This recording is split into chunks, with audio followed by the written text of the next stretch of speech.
தமிழ்நாடு அரசு பணியாளர் சங்கம் உங்கள் குற்றத்தை போக்காமல் எங்கள் மீது குற்றம் சுமத்துவது அநியாயம் அநியாயம். தமிழக அரசே பொது விநியோக திட்ட நிர்வாகமே சரியான இடையிலே பொருளை கொடு, சரியான இடையிலே பொருளை கொடு. இடையாளர் பணியிடத்தை நிரப்பிடு, இடையாளர் பணியிடத்தை நிரப்பிடு. காலியாக பணியிடங்களை வைத்துக் கொண்டு விரைவாக மக்கள் பணிகளை எவ்வாறு செய்ய முடியும்? நிரப்பிடு நிரப்பிடு. இடையாளர் பணியிடங்களை நிரப்புவோம்.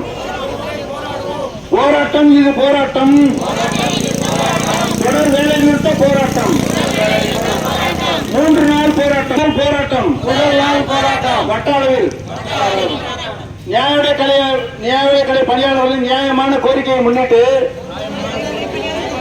நியாயம் கேட்டு போராட்டம், நீதி கேட்டு போராட்டம். தனித்து விநியோக திட்டத்திற்கு தனித்துறையை வழங்கிட வேண்டும். பொது விநியோக திட்டத்திற்கென்று தனித்துறையை வழங்கிட வேண்டும். தமிழக அரசு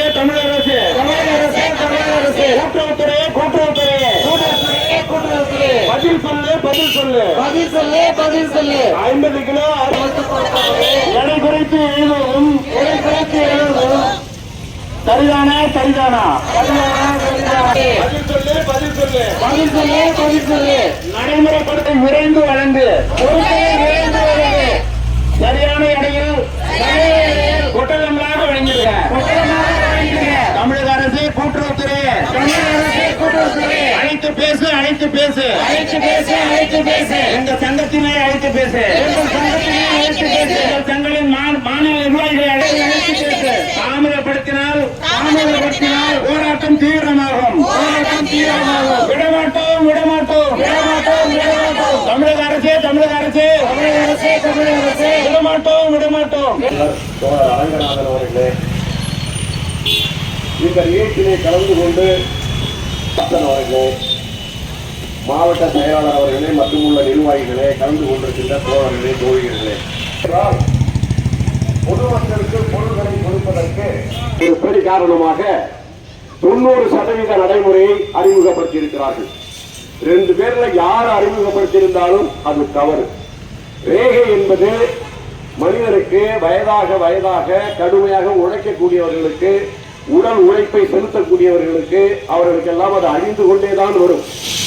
உழைப்பை செலுத்துவதால் மட்டும் அது அழிவதில்லை. இந்த ரேகை வைப்பவர்களுக்கு சரியாக பொருள்கள் கிடைத்துவிடும் என்பது விஞ்ஞான பொருள் எடுத்துட்டாங்க. எடை தராசையும் நம்முடைய